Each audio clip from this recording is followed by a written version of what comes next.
Aloha everybody! Welcome to Cooking It Up with Misty. Welcome to my channel. We're going to make shrimp red Thai curry or red Thai shrimp curry. Whichever way you want to put it, doesn't really matter. So this simple dish is of course my way of doing things because I like to add more vegetables to my curry. So basically we add olive oil in the pan, and then I buy my red curry in a little plastic tub. I find that that's the best red curry that I like. It's really good, and it has a package inside which you just cut and then you add however amount of curry you want into your dish. So basically everything of course that I make is off of flavor. So if you want more Thai curry, then add some more in there. Then you're gonna add in some coconut milk as well, along with I cut up some Japanese squash. Of course I peeled it and then chopped it up, and then I also chopped up some onchoy as well, and then of course I have the shrimp. So that's your simple ingredients. So what you want to do first is obviously you want to cook the chili with the oil to break it down, and then you're gonna add your coconut milk, and then of course you would add the vegetables inside, and then the last thing to add would be the shrimp, because that cooks fast and then you don't want your shrimp to be overcooked.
So also with the Thai curry, you're gonna use bamboo shoot, which is like the best thing ever in curry. I love me some bamboo shoots.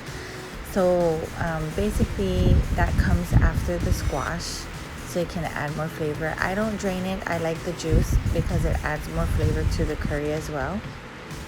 And I just kind of just cook it on down with the squash, and then I add the rest of the vegetables later on in the video, you'll see.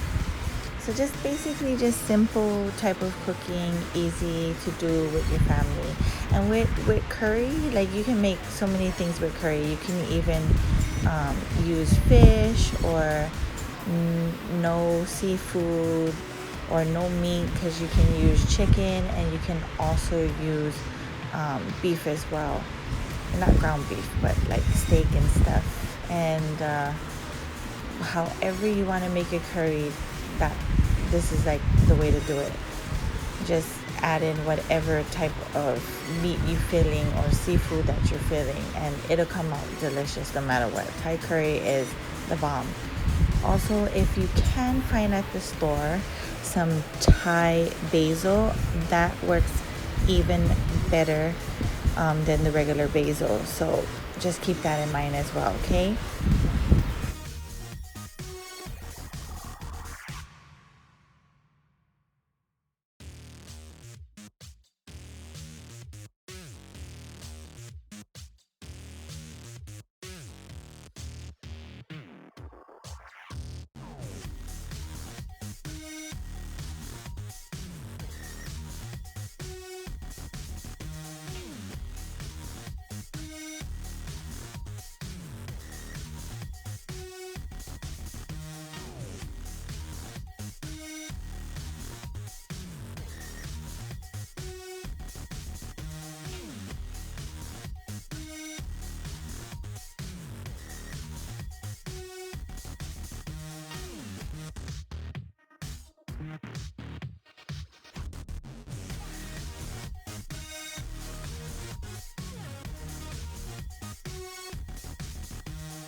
Right here I'm adding some bell pepper.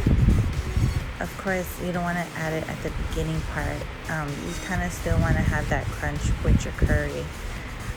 You can use any type of bell pepper that you want, whether it's the red one, the orange one, the yellow one, or the green one. They all add pop to your dish.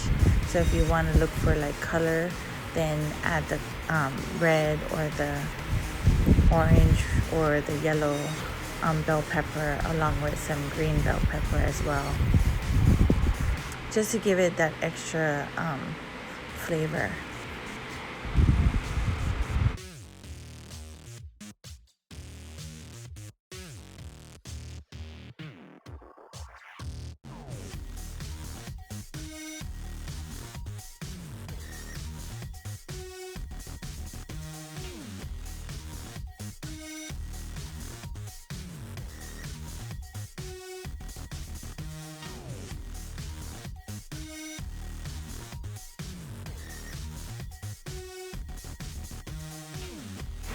I also add some onions as well to the Thai curry, just to give it a little flavor too. Also, if you want, you can also add like maybe like a couple cloves of garlic. I don't know, sometimes I do that, but at the end of the video I will show the Thai curry, set it on a plate, and what I dressed it with was the Japanese fried garlic that you can find at the Oriental store. It makes it look really, really pretty, and it adds like a different depth of flavor to your curry as well. So you'll see at the end of the video how it's all nicely plated, and how you'll see like it kind of looks like peanuts, but it's not. It's the fried garlic.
cooked through, and then we added the shrimp. Once again, this is the red Thai curry shrimp. Subscribe to my channel. Hopefully you guys like it, and I'll see you again in my kitchen soon. Thank you.